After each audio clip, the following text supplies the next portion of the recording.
Good morning student, हमारी online क्लासों में आपका स्वागत है। आज हम पढ़ रहे हैं जो जीव विज्ञान का जो पार्ट हमारा 3 है, उसका जो पार्ट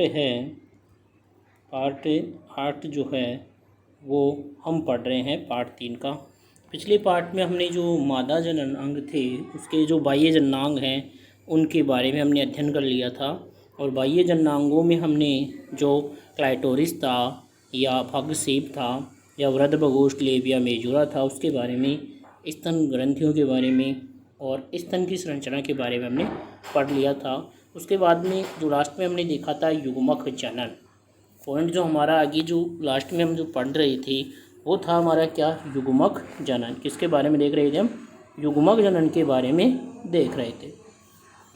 हमारा जो पॉइंट था वो था हमारा क्या, युग्मक जनन। युग्मक जनन के बारे में हम देख रहे थे कल।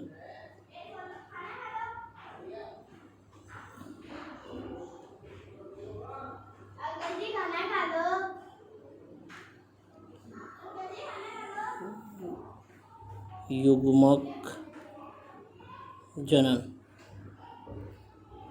इसके बारे में पढ़ रहे थे, युग्मक जनन। तो नर और जो मादा जनन कोशिकाएं हैं उन कोशिकाओं में युग्मकों के निर्माण की जो प्रक्रिया है उसे क्या कहते हैं हम? युग्मक जनन कहते हैं। क्या कहते हैं उसे? युग्मक जनन कहते हैं। तो युग्मक जनन की जो प्रक्रिया है पहले हम उसे डिटेल से समझ लेते हैं, उसके बाद में हम आगे देखते हैं। देखो, युग्मक जनन किसे कहते हैं वो देखना हमें।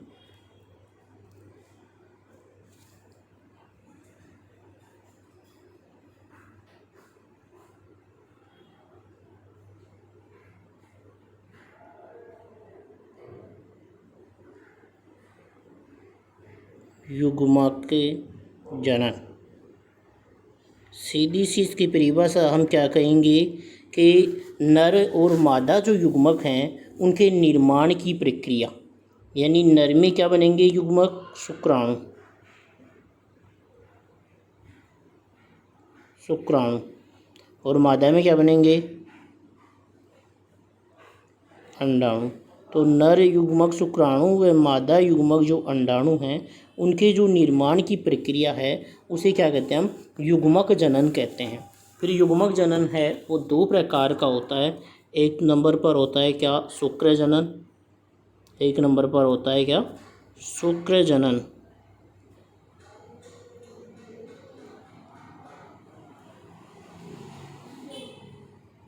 शुक्र जनन। और 2 नंबर पर होता है क्या, अंड जनन। अंड जनन।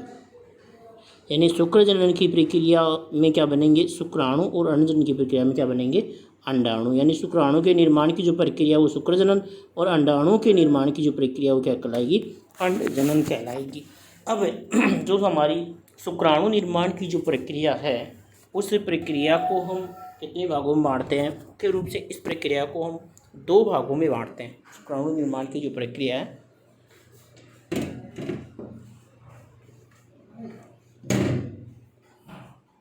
उसे हम मुख्य रूप से कितने भागों में बांटते हैं? 2 भागों में। और वो 2 भाग कौन से हैं? एक तो है शुक्राणु पूर्वी का निर्माण और दूसरा है शुक्र कायांतरण या शुक्राणु जनन।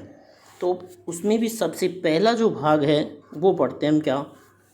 पहला भाग जो हमारा है वो है शुक्राणु पूर्वी का निर्माण।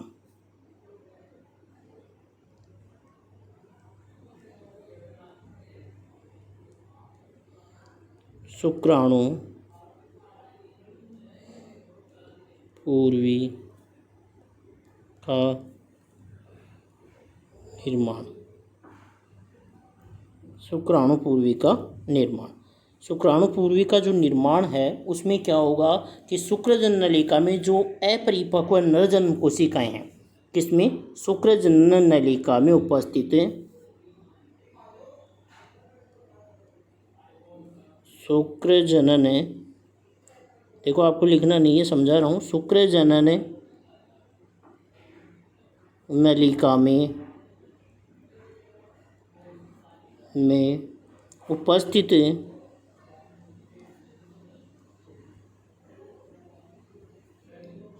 अपरिपक्व शुक्रजनन नलिका में उपस्थित अपरिपक्व जो कोशिकाएं हैं उनसे जो क्या बनता है, शुक्राणु पूर्वी का निर्माण होता है। यानी शुक्राणु पूर्वी का निर्माण किससे होता है, शुक्रजनन नलिकाओं में उपस्थित अपरिपक्व नर जर्म कोशिकाओं से, नर जर्म कोशिका से, नर जर्म कोशिका से क्या होता है, शुक्राणु पूर्वी का निर्माण होता है। शुक्राणु पूर्वी का जो निर्माण है उसे भी 3 भागों में बांटा है। कितने भागों में बांटा है, 3 भागों में बांटा गया है। और इसके जो ये 3 भाग हैं उसमें जो पहला भाग आता है वो आता है गुणन परावस्था, गुणन परावस्था। दूसरा इसका जो भाग आता है वो आता है वृद्धि परावस्था, वृद्धि परावस्था। और तीसरा जो इसका भाग आता है वो आता है क्या, परिपक्व परावस्था,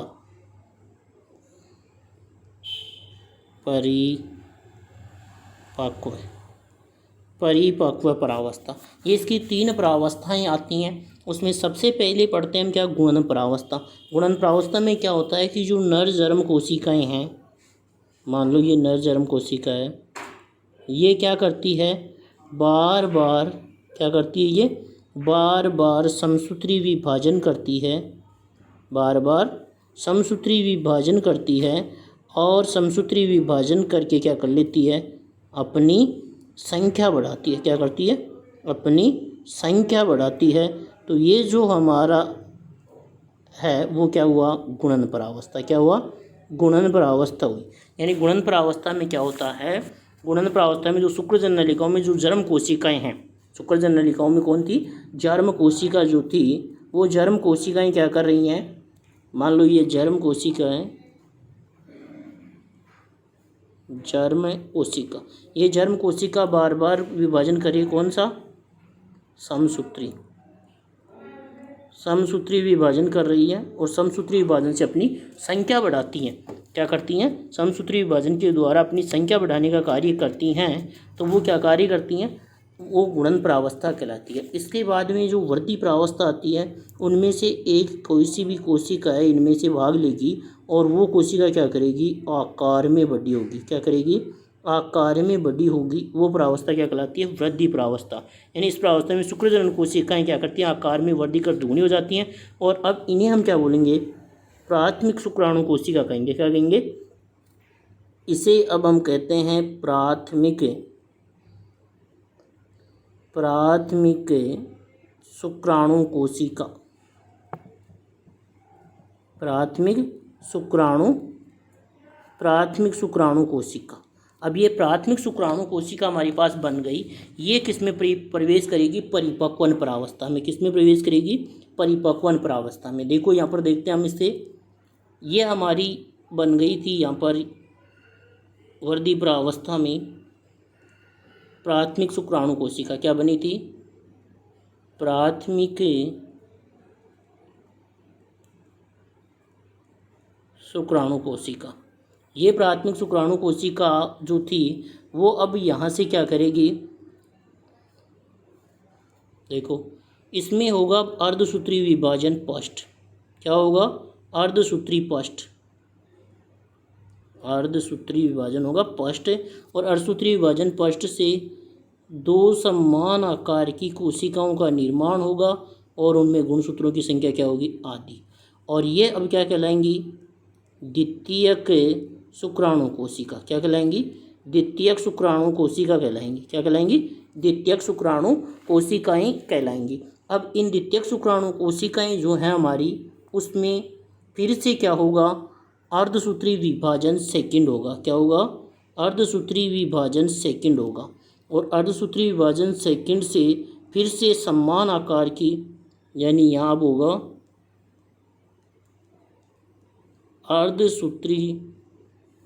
अर्धसूत्री विभाजन सेकंड। अर्धसूत्री विभाजन सेकंड से एन नहीं बनेंगी, सॉरी 2n नहीं होगा यहाँ पर, एन क्योंकि समसूत्री के समान होता है अर्धसूत्री विभाजन सेकंड, इसमें गुणसूत्रों की संख्या आदि नहीं होती है। इस प्रकार देखो, एक प्राथमिक शुक्राणु कोशिका थी हमारी और उससे कितने शुक्राणु ये बना है, वो हमारा है शुक्राणु पूर्वी। क्या बने, शुक्राणु पूर्वी।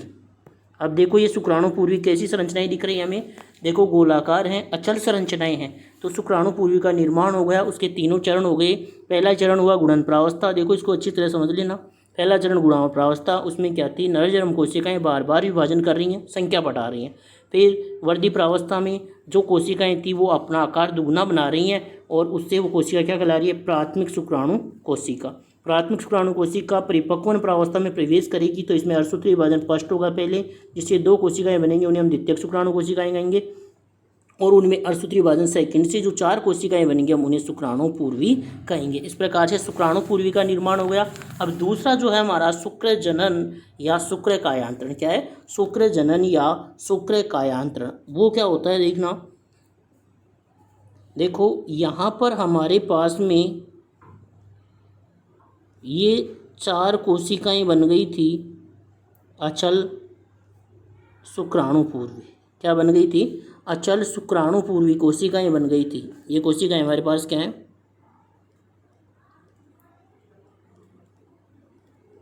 शुक्राणु पूर्वी। कौन सी कोशिकाएं हैं ये, शुक्राणु पूर्वी कोशिकाएं। अब इन शुक्राणु पूर्वी कोशिकाओं से क्या बनेंगे, ये हमारे पास बन गई शुक्राणु, यानी विभिन्न विभिन्न जो इसमें रूपांतरण होंगे उनके द्वारा शुक्राणु पूर्वी से किसका निर्माण होगा, ये जो है संरचनाएं हमारे पास, वो संरचनाएं बनी क्या, शुक्राणु। क्या बन गई अब,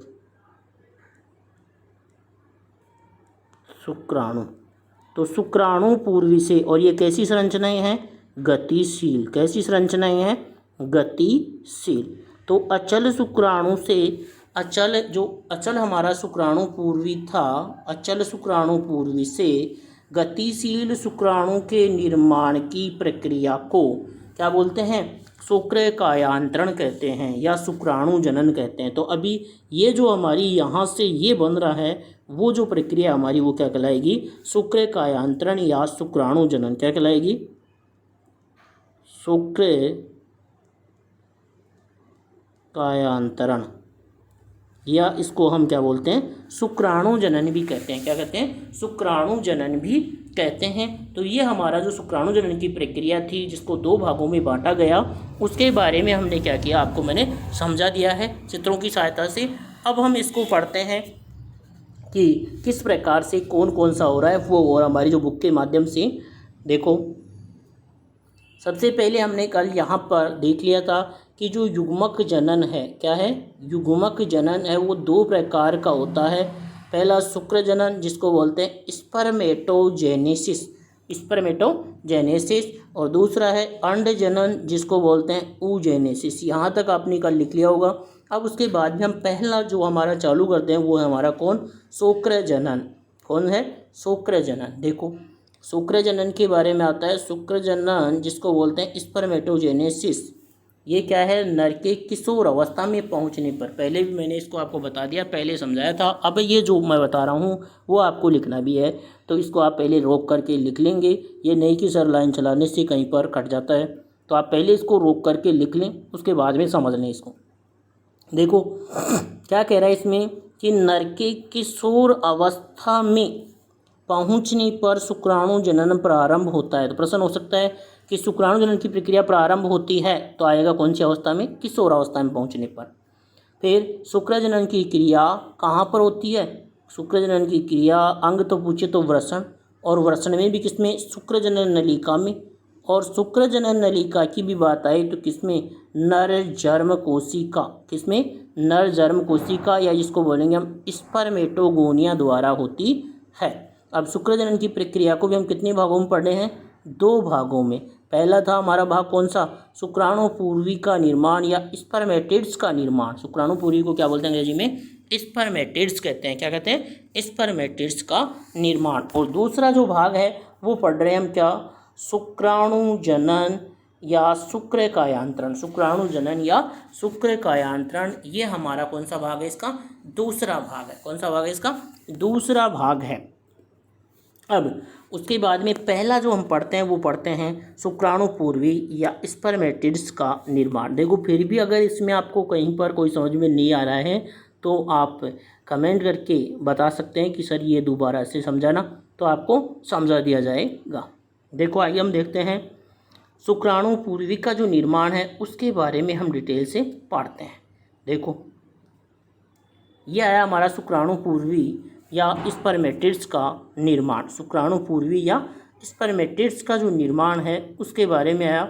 देखो शुक्राणुपूर्वी या स्पर्मेटिड्स का निर्माण, शुक्राणुपूर्वी या स्पर्मेटिड्स का निर्माण, इसमें क्या कह रहा है, शुक्रजनलिका में उपस्थित अपरिपक्व नरजरम कोशिका से क्या बनेगा, शुक्राणुपूर्वी के निर्माण की प्रक्रिया को। तो सीधा ही आप कह सकते हो कि शुक्रजनलिका में पाई जाने वाली जो अपरिपक्व नरजरम कोशिकाएं हैं वो शुक्राणु निर्माण करेंगी, उसे हम क्या कहेंगे, शुक्राणुपूर्वी का निर्माण करेंगे। इसे 3 भागों में बांटा गया है। तीनों भागों के मैं यहाँ नाम लिख रहा हूँ, आपको भी यहीं से लिखना है। पहला जो इसका भाग आता है नंबर 1 लगा करके आप लिखेंगे, यहाँ से आप लिखेंगे जो मैं लिख रहा हूँ। पहला भाग है इसका गुणन प्रावस्था। पहली प्रावस्था इसकी कौन सी है जिसको मैंने आपको समझा दिया है। तो पहला आप लिखेंगे गुणन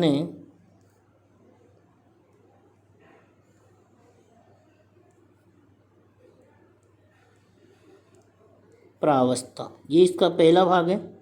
फिर दूसरा भाग जो है इसका, दूसरा जो इसका भाग है वो इसका भाग है वृद्धि प्रावस्था। दूसरा भाग इसका कौन सा है, वृद्धि प्रावस्था, वृद्धि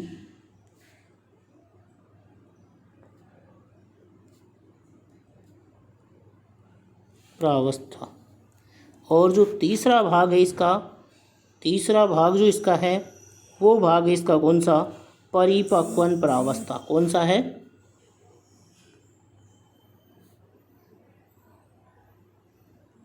परिपक्वन,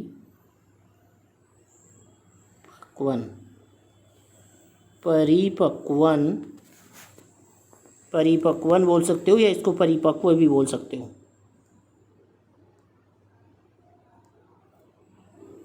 यानी इसको आप परिपक्व प्रावस्था भी लिख सकते हो, परिपक्व प्रावस्था, परिपक्व प्रावस्था इसको बोल सकते हो। तो ये इसकी तीनों प्रावस्थाएं लिखेंगे। अब इसमें सबसे पहले हम पढ़ेंगे किसके बारे में, गुणन प्रावस्था के बारे में। किसके बारे में पढ़ेंगे, गुणन प्रावस्था के बारे में। देखो सबसे पहले आती है गुणन प्रावस्था। देखो गुणन प्रावस्था में मैंने क्या कहा था अभी आपको कि शुक्रजनलिका में स्थित जो नरजर्म कोशिका है वो क्या करेगी, बार बार कौन सा विभाजन करेगी, समसूत्री विभाजन करेगी। और उसके अनेक क्या बनेंगी, शुक्राणु जनन कोशिकाएं बनेंगी। क्या करेंगी, शुक्राणु जनन कोशिकाओं का निर्माण करती है। क्या कह रहे हैं, दोबारा से देखो कि इस प्रक्रिया में, इस प्रावस्था में शुक्रजनलिका में स्थित, शुक्रजनलिका में स्थित नरजरम कोशिका या शुक्राणुजनन कोशिका बार बार समसूत्री विभाजन के द्वारा अनेक शुक्राणु कोशिकाओं का निर्माण करती है। और इन शुक्राणुजनन कोशिकाओं में से अधिकांश तो शुक्राणु बनाने में भाग लेती हैं, जबकि शेष बची शुक्राणुजनन कोशिकाएं हैं वो क्या हो जाती हैं, आरक्षित रह जाती हैं।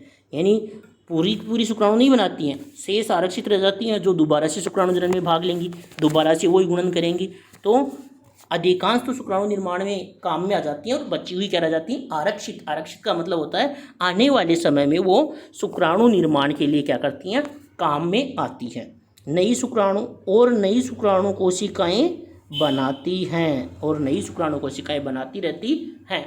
देखो शुक्राणु बनाने वाली शुक्रजनन कोशिका अब क्या करती है, फिर दूसरी प्रावस्था में प्रवेश करती है। दूसरी प्रावस्था कौन सी है, वृद्धि प्रावस्था। कौन सी प्रावस्था है, वृद्धि प्रावस्था। देखो ये आ गई वृद्धि प्रावस्था। देखो वृद्धि प्रावस्था में क्या था कि गुणन प्रावस्था के, देखो हमने वृद्धि प्रावस्था पढ़ी थी वहाँ पर, तो देखना एक बार। मैं वृद्धि प्रावस्था में क्या था, गुणन प्रावस्था के दौरान ऐसे हमारे पास शुक्राणु कोशिकाएं बन गई थी।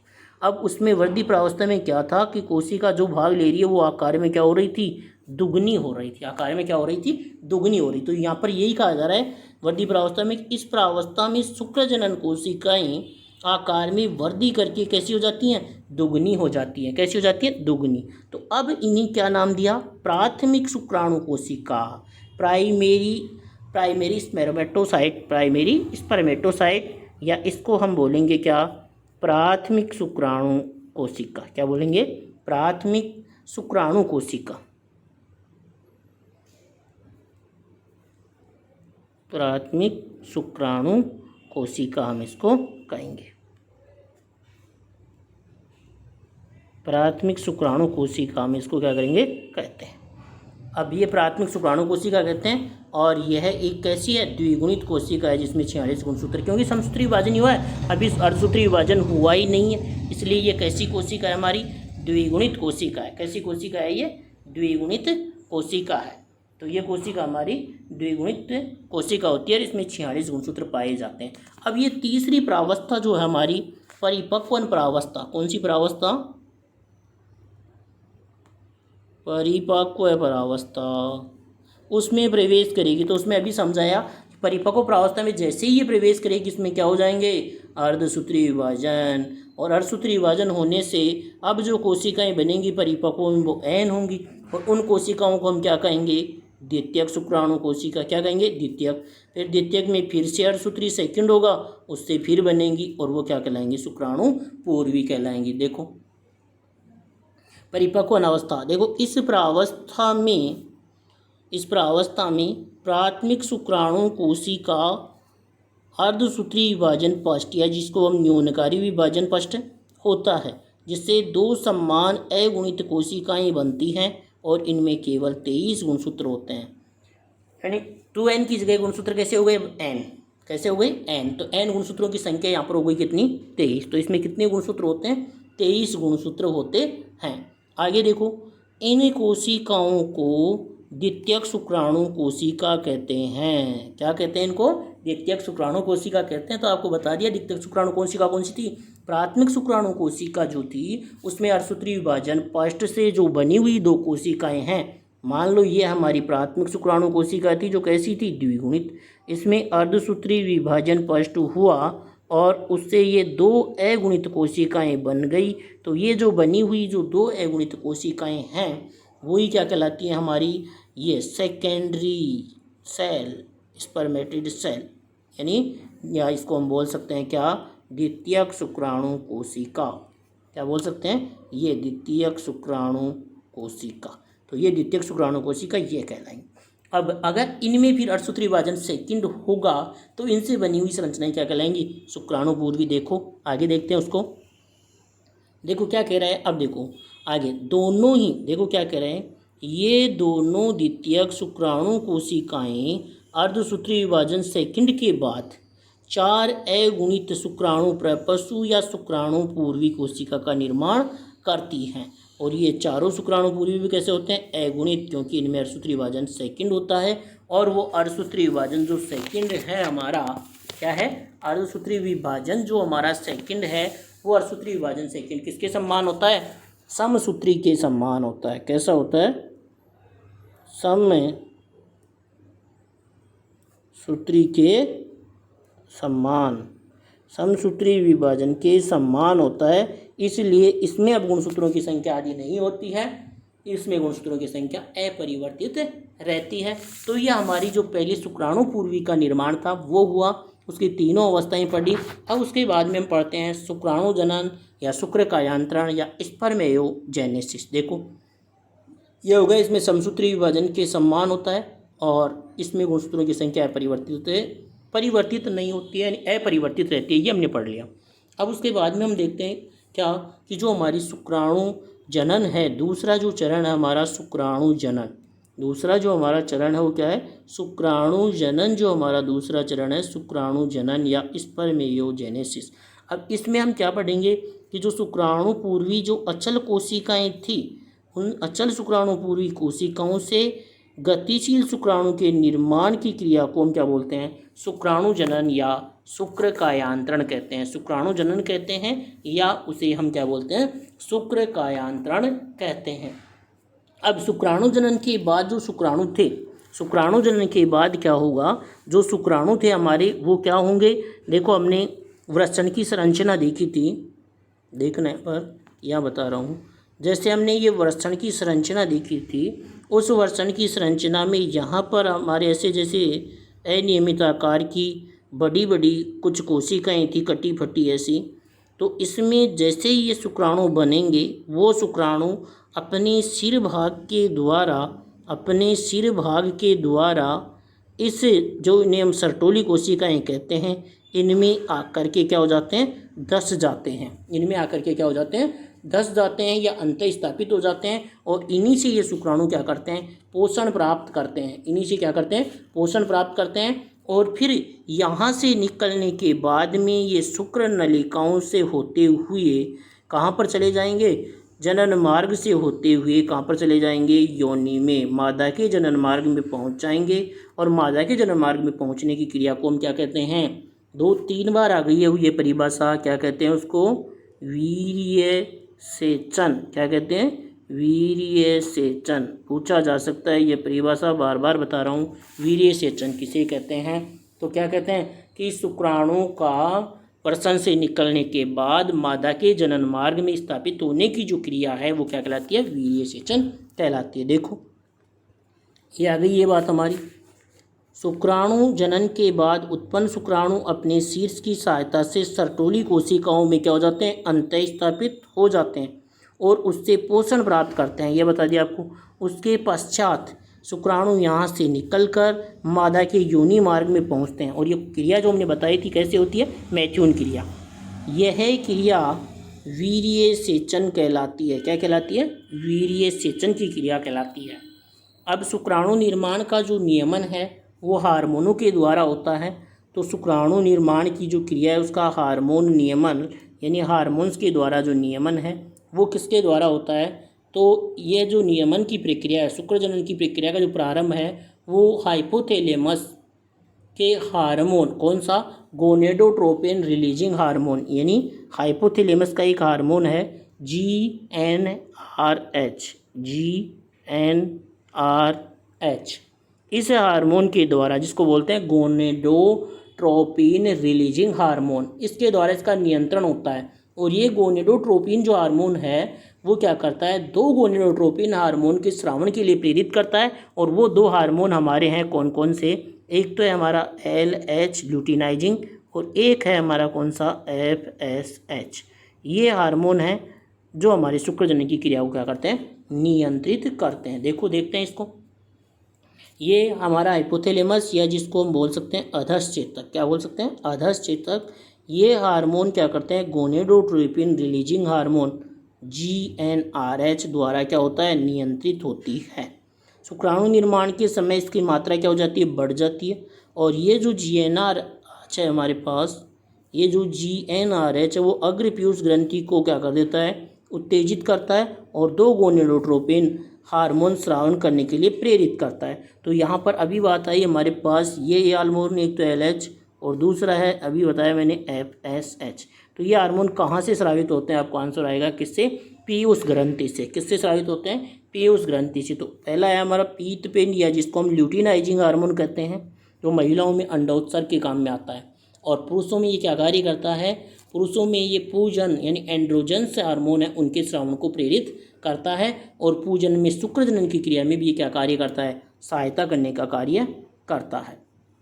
देखो दूसरा यहाँ पर बताया हमारा कौन सा, पुट्टिको उत्पादक हार्मोन, जिसको हम FSH हार्मोन कहते हैं, या इसे हम पुट्टिका प्रेरक, उद्दीपक को मतलब होता है प्रेरक, इसको हम पुट्टिका प्रेरक हार्मोन भी या फॉलिकल स्टिमुलेटिंग हार्मोन भी इसको बोलते हैं, स्टिमुलेटिंग हार्मोन भी इसको बोलते हैं। ये क्या कार्य करता है, देखो अब इसमें LH हार्मोन क्या कार्य कर रहा है। LH हार्मोन जो है हमारा वो लेडिंग कोशिकाओं को प्रेरित करता है, किसके लिए, पूजनों। पूजनों का मतलब क्या होता है, नर जनन हार्मोन, नर जनन हार्मोन कौन सा था, टेस्टोस्टेरोन। तो उस नर जनन हार्मोन जो था उसके निर्माण और स्रावण करवाता है कौन, LH किससे करवाएगा? लेडिंग कोशिका से। यही तो करते हैं, लेडिंग कोशिका नर जनन हार्मोन करवाता है। और पूजन जो है नर जनन हार्मोन है वो क्या कार्य करेगा?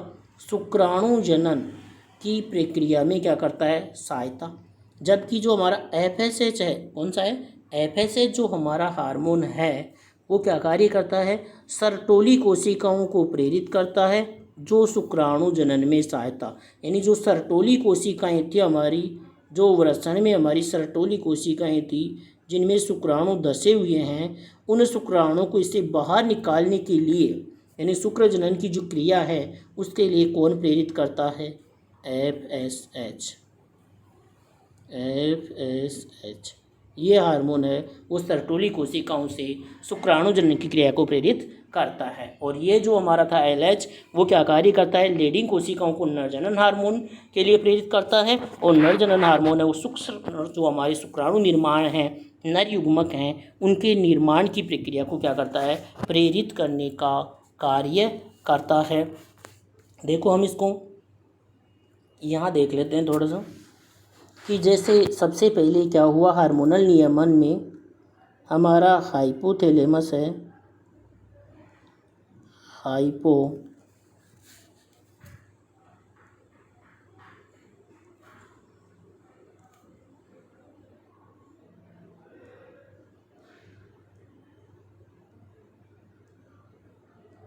हाइपोथैलेमस। ये हाइपोथैलेमस जो था हमारा वो क्या स्रावित कर रहा था? GnRH। ये GnRH कहाँ पर जा रहा था? पीयूष ग्रंथि में। और पीयूष ग्रंथि दो हार्मोन स्रावित कर रही थी, कौन सा?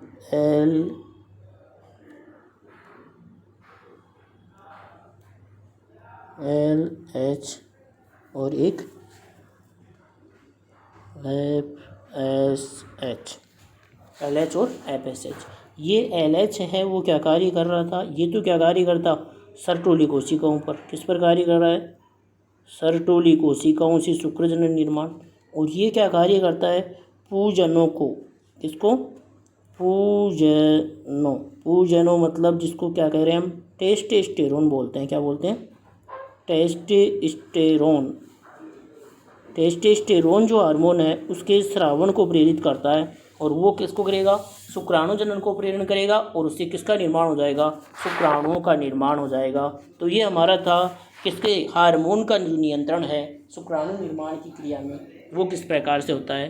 तो ये जो हमारी आज की क्लास थी जिसमें हमने युग्मक निर्माण में एक युग्मक का निर्माण पढ़ लिया, जिसमें नर युग्मक जो शुक्राणु हैं उनके निर्माण की प्रक्रिया है वो हमने आज की क्लास में पढ़ ली। अब हम नर युग्मक शुक्राणु की जो संरचना है वो पढ़ेंगे अगली क्लास में। और उसके बाद में हम इसके बारे में पढ़ेंगे, अंडाणु निर्माण की प्रक्रिया के बारे में पढ़ेंगे। तो आज की क्लास को हम यहीं पर समाप्त करते हैं। धन्यवाद।